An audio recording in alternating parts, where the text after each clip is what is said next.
बहन जी railway station तक चलोगी क्या? हाँ साहब चलूंगी, बैठिए। अरे ये तो मेरी पत्नी है अनुष्का। आज इसकी ये हालत क्या हो गई है? इसने सफेद साड़ी पहन रखी है, लेकिन ये तो मुझे छोड़कर चली गई थी। अरे क्या हुआ साहब, बैठिए ना। हाँ हाँ बस अभी बैठता हूँ।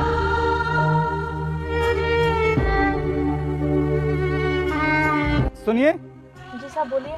अगर आप बुरा ना मानो तो मैं आपसे एक बात पूछूं? हाँ साहब पूछिए। आप मुझे बहुत परेशान सी लग रही हो, क्या बात है? अरे कुछ नहीं साहब, आप बैठिए ना, मैं आपको स्टेशन तक छोड़ देती हूँ। अरे मैं आपको जानता हूँ, इसलिए आपसे पूछ रहा हूँ। क्या साहब आप हमें जानते हैं? अरे साहब आप हमें कैसे जानते होंगे, हम तो एक मामूली से रिक्शा चलाने वाले हैं और आप तो एक फौजी हो, फिर आप मुझे कैसे जानते हो? मैं आपको नहीं जानता हूँ, मैं तो आपके पति को जानता हूँ। आपके पति भी तो एक फौजी थे ना, तो हम दोनों एक ही बटालियन में थे। और आप अशोकनगर सोसाइटी में रहते थे ना। मैं एक दो बार आपके घर भी आया था, आपके घर पर ही देखा था मैंने आपको। लेकिन आपके पति तो एक फौजी थे और अच्छे खासे पैसे भी कमाते थे, फिर आप ये रिक्शा क्यों चला रही हो? और हाँ, आपने तो ये सफेद साड़ी पहन रखी है, क्या हुआ आपके पति को? क्या बताऊँ साहब, मुझे तो ऐसा लगता है कि भगवान मेरी परीक्षा ले रहे हैं और पता नहीं मैंने पिछले जन्म में ऐसे कौन से पाप किए थे जिसकी सजा मुझे इस जन्म में मिल रही है।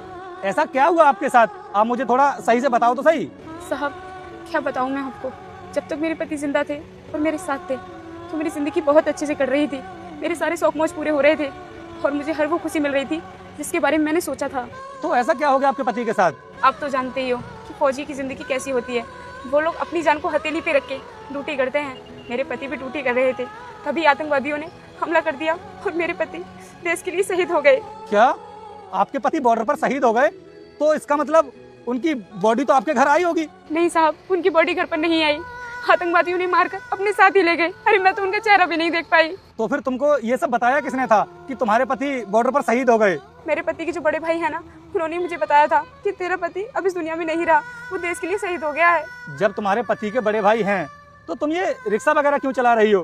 क्योंकि रोहित तो काफी अच्छे परिवार से था, उसका परिवार तो काफी अमीर भी था और उसके जो बड़े भैया थे वो तो किसी बड़ी कंपनी के मैनेजर भी थे। तो फिर तुमको ये रिक्शा वगैरह चलाने की क्या जरूरत है? तुम तो आराम से घर बैठ कर खाओ। साहब वो कहते हैं ना, पति के गुजर जाने के बाद दो रोटी चैन की नहीं मिलती हैं।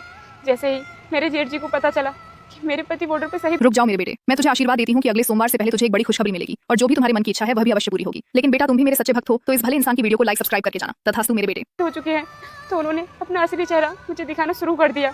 वो मुझसे बहुत काम कराते थे और मुझे ताने भी देते थे। और हमारे घर में जो नौकरानी काम करती थी ना, उन्होंने उसे भी निकाल दिया और वो कह रहे थे ये पड़ी पड़ी मुफ्त की रोटियां तोड़ रही है घर में, घर का सारा काम यही करेगी। वो मुझसे सारे घर का काम करवाते थे, यहाँ तक कि अपने कपड़े भी मुझसे दिलवाते थे। लेकिन फिर भी मैं खुशी खुशी घर का काम कर रही थी, लेकिन फिर भी मुझसे खुश नहीं थे और मुझे ताने देते थे और कहते थे तू ही मनुष्य है, तेरी ही वजह से मेरा भाई चला गया है।